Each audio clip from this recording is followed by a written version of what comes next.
All right, so let's dive into this fundamental theorem of arithmetic. Yeah. Or, as it's also known, the unique factorization theorem. Right. You sent over a Wikipedia excerpt on it, Yep. which is perfect for getting us started. Yeah. What I find so cool about this theorem is that Mm-hmm. it's not just some dusty math rule. Right. It really gets to the core of how numbers work. It's true. Yeah. This theorem is foundational to number theory. Right. Understanding it is like getting a glimpse into the DNA of numbers. Yeah. Revealing their hidden structure. So we know the theorem says Yeah. any whole number bigger than 1 Right. can be broken down into a unique product of primes. Yes. The Wikipedia page uses 1200 as an example, Right. breaking it down to 2 to the 4th power times 3 times 5 squared. Right. But what makes this uniqueness so important? Think of it this way. Okay. If prime numbers are like the building blocks of numbers, Oh. then this theorem guarantees there's only one way to assemble those blocks to create any given number. Yeah. It's like a fingerprint, a unique signature for each number. So if we mess with the building blocks, Yeah. the whole system falls apart. Exactly. Oh. And that's where the number 1 comes in. Right. If we considered 1 to be a prime, Yeah. suddenly we could build the number 2 in infinitely many ways. Right. 2 times 1, Right. 2 times 1 times 1, Yeah. and so on. Yeah. That unique fingerprint we talked about Right. would be smudged beyond recognition. Okay. That makes sense why one has to sit this one out. Yeah. But how did mathematicians even figure this out? It Yeah. seems so fundamental. The seeds of this idea were planted way back in ancient Greece Mm-hmm. with Euclid. Okay. In his famous Elements, we find Euclid's lemma, Okay. a key ingredient in proving the theorem. So Euclid was already on the trail of prime factorization. Yes, he was. What does his lemma say exactly? It states that if a prime number divides evenly into a product, Okay. it must divide one of the original numbers being multiplied. Okay. It's a simple idea, Yeah.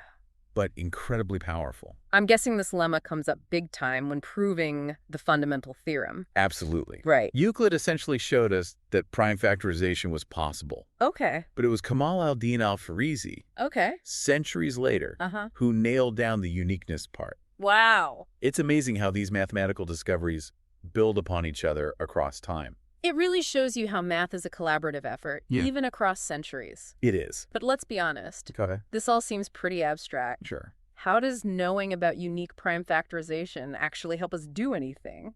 That's where it gets interesting. Okay. The theorem isn't just an abstract idea. Right? It has real-world consequences. Uh-huh. One of the most significant is something called canonical representation.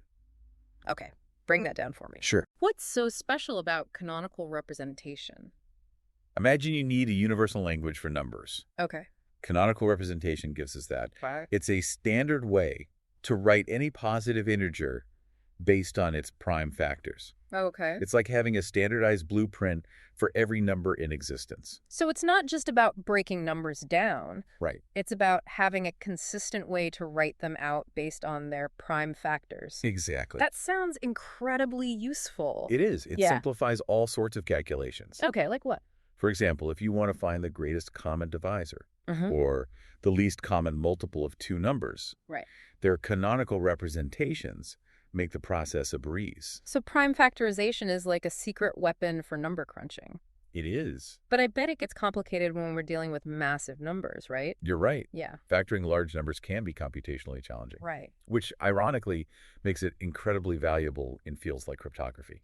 Hold on. This theorem about primes is somehow linked to online security. Yes, it is. How does that work? The security of many online transactions relies on the fact Okay. that multiplying large primes is easy, Uh-huh. but reversing the process, Yeah. factoring the product back into primes, Right. is incredibly difficult. So our ability to shop online securely is, in part, Yes. thanks to the difficulty of prime factorization. It's one of the key principles at play. Wow. And this just scratches the surface of how this seemingly simple theorem impacts our digital world. It's like this theorem is quietly working behind the scenes, It is. shaping our digital lives. It is. That's amazing. Yeah. That also makes you wonder, Hmm. what else are we taking for granted, mathematically speaking? Right, yeah. Where else does the fundamental theorem of arithmetic come into play? Well, it's not just about cryptography. Okay. Remember those arithmetic functions we mentioned earlier? Yeah.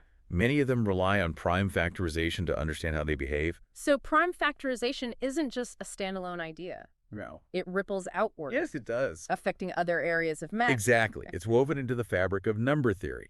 Right. And this brings us to an exciting aspect. Okay. The generalizations and limitations of the theorem. Okay. You see, the theorem isn't limited to just integers. Uh-huh. It can be applied to other mathematical structures, Okay. like certain polynomial rings. Wait, so we can apply this concept beyond regular numbers? Yes, we can. That's fascinating. It is. What are polynomial rings exactly? Think of them as sets of expressions with variables and coefficients, Okay. like 3x squared plus 2x minus 1. Okay. Polynomial rings are collections of these expressions, Right. with their own rules for how they can be added, Uh-huh. subtracted, and multiplied. Okay, so we're not just talking about number ingredients anymore, Correct. but entire recipe formulas, Yeah. these polynomials. Exactly. But can we still break them down into prime ingredients? In some cases, yes. And that's where it gets really interesting. Okay, I'm all ears. All right. This is where I love how math can get a little mind-bending. Yeah.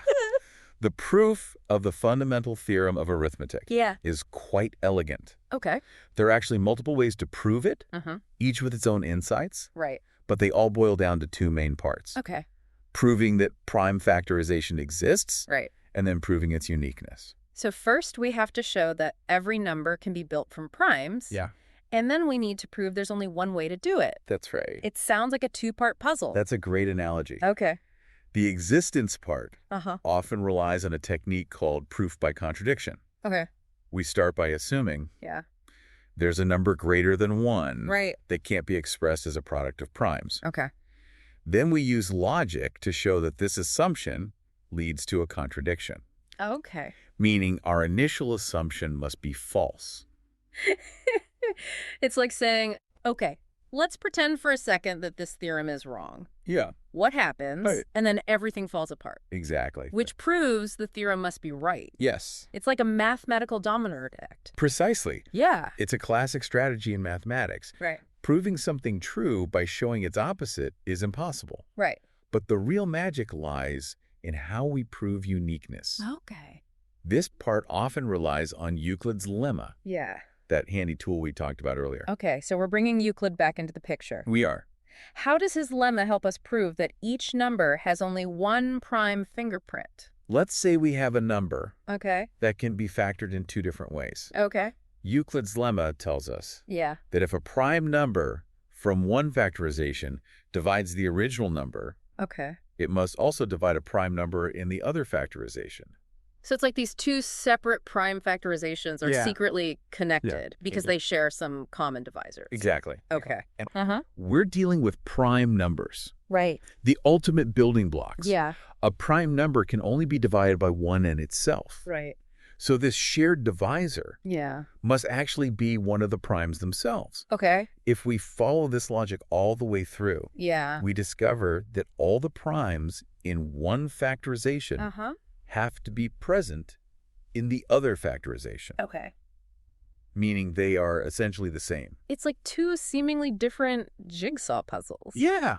That when you really examine the pieces, Right. turn out to be the same puzzle, just Right. arranged differently. That's a good way to put it. But I'm curious, are there other ways to prove this uniqueness? There are. Yeah. What's fascinating is that there is another way to prove uniqueness Uh-huh. without relying on Euclid's lemma. Okay. This alternative proof Yeah. takes inspiration from Euclid's original version of the Euclidean algorithm. Okay. It involves some clever manipulation of numbers and their factorizations Oh. to demonstrate the inherent uniqueness of prime decomposition. So there are multiple paths leading to the same mathematical truth. Yes, there are. That's pretty cool. It is. It's like math has built-in redundancy. It speaks to the elegance and robustness of mathematics, Right. arriving at the same conclusion through different routes, Uh-huh. strengthens the validity of the theorem, Yeah. and highlights the power of mathematical reasoning. So the proof itself is a testament to the beauty of this theorem. It is. But what happens when we try to apply this proof Okay. to those other mathematical realms we discussed, Right. like those polynomial rings? That's an excellent question. Yeah. You see, the proof of the fundamental theorem of arithmetic Uh-huh. is specifically designed for integers. Okay. when we venture into other mathematical structures, Yeah. like rings of algebraic integers, Right. the proof might no longer hold up. So the same logic that works perfectly for regular numbers Yes. might crumble when we enter the world of more complex mathematical objects. Precisely. Wow. And this failure of unique factorization in certain rings Yeah. is actually one of the reasons Sure. why problems like Fermat's last theorem Uh-huh. were so difficult to solve. Okay. Mathematicians had to develop entirely new tools and frameworks Right. to handle situations Yeah. where the fundamental theorem of arithmetic no longer applied. Right. It's like they had to rewrite the rule book. It's a good reminder that math is full of surprises. It is. Are there any other historical tidbits about this theorem that stand out to you? One that comes to mind Okay. is the role the fundamental theorem of arithmetic played Uh-huh. in the development of abstract algebra. Okay. When mathematicians encountered the limitations of unique factorization, Yeah. they started generalizing the concepts of primes and factorization Okay. to other algebraic structures. Okay. This led to the emergence of new ideas, Mm-hmm. like irreducible elements, Okay. ideals, and unique factorization domains. So this failure of the theorem in certain cases Yes. actually sparked a wave of mathematical innovation, It did. leading to the creation of entirely new areas of study. Exactly. That's amazing. It is. It's like stumbling upon a hidden doorway in the world of math. It's a prime example, Yeah. pun intended, Right. of how limitations can be catalysts for groundbreaking discoveries. Yeah. And it underscores the fact that the fundamental theorem of arithmetic Right. isn't just a statement about numbers. Okay. It's a fundamental principle Right. that underpins a vast and interconnected network of mathematical ideas. It's like this one thread that weaves its way through the entire tapestry of mathematics, connecting seemingly disparate concepts in surprising ways. Exactly. Yeah. And it highlights the inherent beauty and interconnectedness of mathematics. Right. It's a field Yeah. where even the simplest concepts can have profound implications Uh-huh. and where limitations can lead to extraordinary breakthroughs. It reminds us that there's always more to discover. Yes, And the pursuit of knowledge is a never-ending adventure. it is. Now, we talked earlier about generalizations of the theorem. Right. Can you give us a specific example of how the fundamental theorem of arithmetic Sure. has been extended beyond integers? Let's revisit the example of polynomial rings. Okay. Remember, we discussed how there are sets of expressions involving variables and coefficients? Yes, I remember those recipe formulas we talked about earlier. Yes. But how does the fundamental theorem of arithmetic work with these polynomials? Well, in certain polynomial rings, Yeah. we can define the concept of irreducible polynomials, Uh-huh. which play a role similar to prime numbers in the world of integers. Okay. Just as prime numbers can't be broken down into smaller integers. Right. Irreducible polynomials can't be factored into simpler polynomials. So it's like taking the blueprint of prime factorization Yeah. and applying it to a whole new type of building block, That's right. the irreducible polynomial. And in these specific polynomial rings, a version of the fundamental theorem of arithmetic holds true. Yes, it does. Every polynomial can be uniquely expressed Right. as a product of irreducible polynomials Yes, up to the order and multiplication by units. that's correct. It's fascinating how this principle of unique factorization It is. can be applied to different types of mathematical objects. Yeah. But I imagine there are some nuances Yes, there are. when applying the theorem in these new settings, right? You're right. Like, For instance, in polynomial rings, yeah, we have to be careful about those units we discussed earlier. right, those elements with a multiplicative inverse. Yes. So how do units change the game when we're factoring polynomials? Well, in the ring of integers, Uh-huh. the only units are 1 and mod and 1. Okay. But in polynomial rings, there can be more units, Right. which can introduce variations in the factorization. So it's like the prime fingerprint is still there, Yeah, but it might be smudged a little by these units? that's a great way to visualize it. Okay. The essence of the theorem, Right. the uniqueness remains intact. Okay. But we have to adjust the details Yeah. to accommodate the specific rules of the polynomial world. It seems like every time we apply this theorem to a new area of math, Yeah, we uncover new layers of complexity. that's right. But the underlying principle remains the same. That's the beauty of it. Wow. The adaptability of mathematical concepts Yeah. is what makes them so powerful. Right. They can evolve and be applied to new situations Uh-huh. while still retaining their core principles. It's like we're constantly expanding our mathematical toolkit, We are. finding new ways to use the same fundamental tools in different settings. Exactly. But we've talked a lot about polynomial rings. Yeah. Are there other examples There are. of how the fundamental theorem of arithmetic has been extended? Certainly. Yeah. Another fascinating realm is the world of ordinals. Ah, yes, those transfinite numbers that represent infinite quantities. Right. So how does prime factorization work when we're dealing with infinity?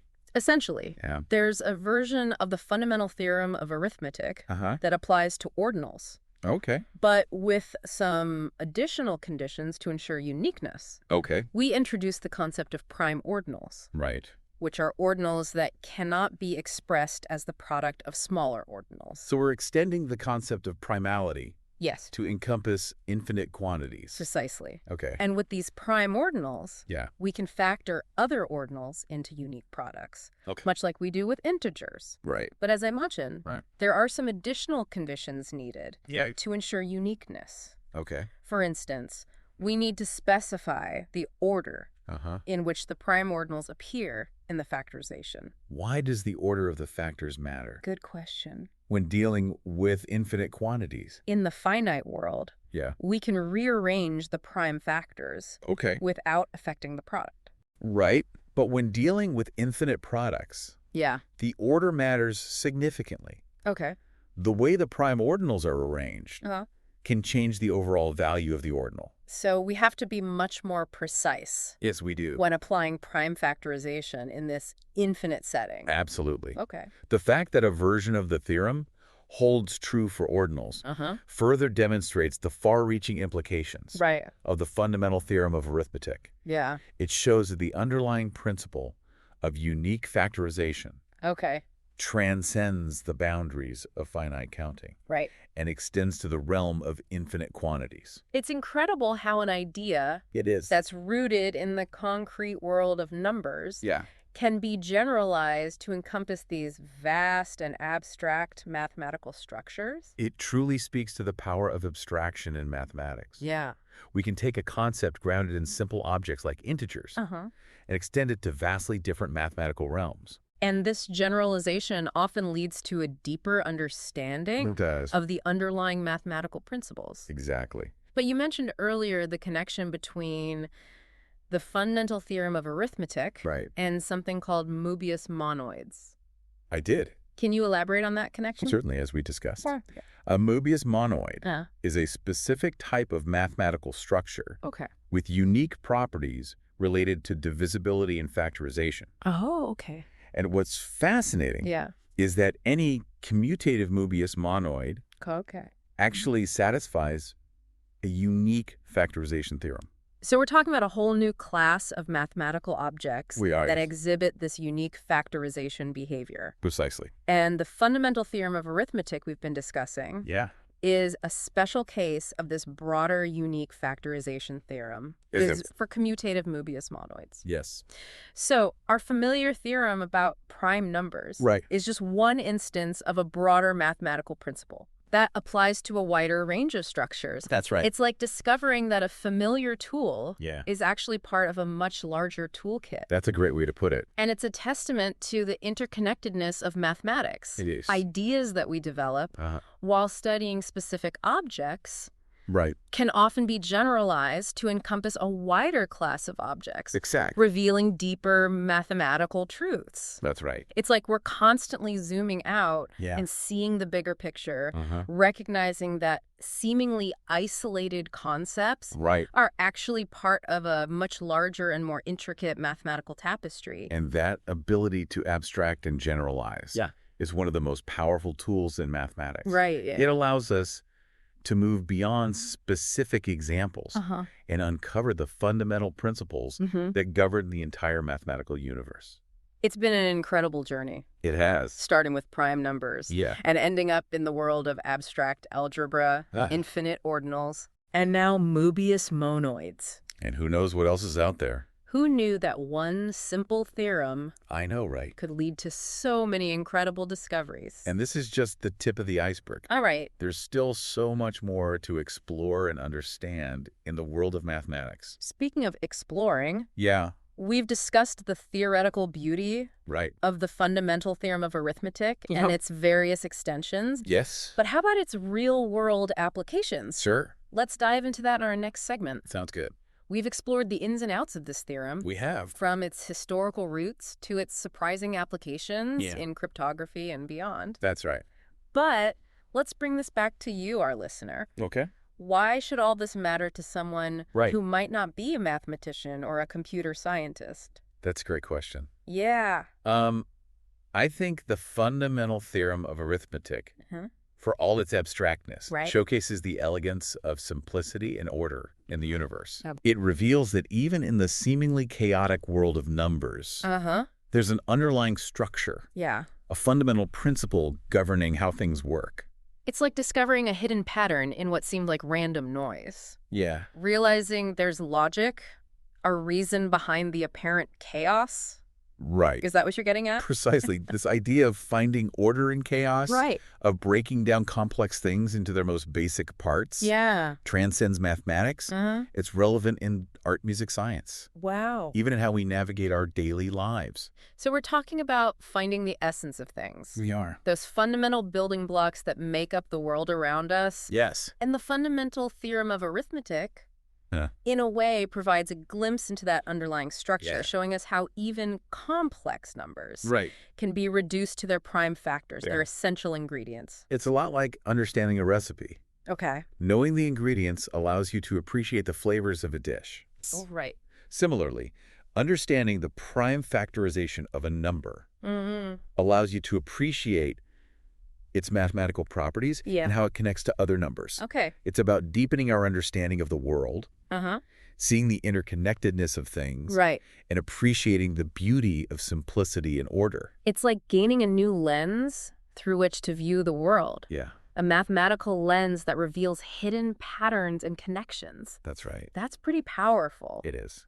And I think that's the real takeaway from the fundamental theorem of arithmetic. Yeah. It's not just about numbers. It's about understanding the fundamental principles that shape our universe Right. and how we as humans use those principles to make sense of it all. You've captured it perfectly. And even though our deep dive has come to an end, Yeah. the journey of exploration doesn't have to stop here. It doesn't. As a final thought for you, our listener, consider this. Okay. If the prime factorization of a number is like its DNA. Its unique blueprint. Right. What other hidden codes might be waiting to be discovered That's a great question. in the vast and ever-expanding world of mathematics? The universe of mathematics is full of mysteries waiting to be solved. Right. Patterns waiting to be discovered. Yeah. And connections waiting to be made. So keep that curiosity alive. Yes. Keep exploring. Definitely. And never stop pushing the boundaries of what, Couldn't have said it better myself.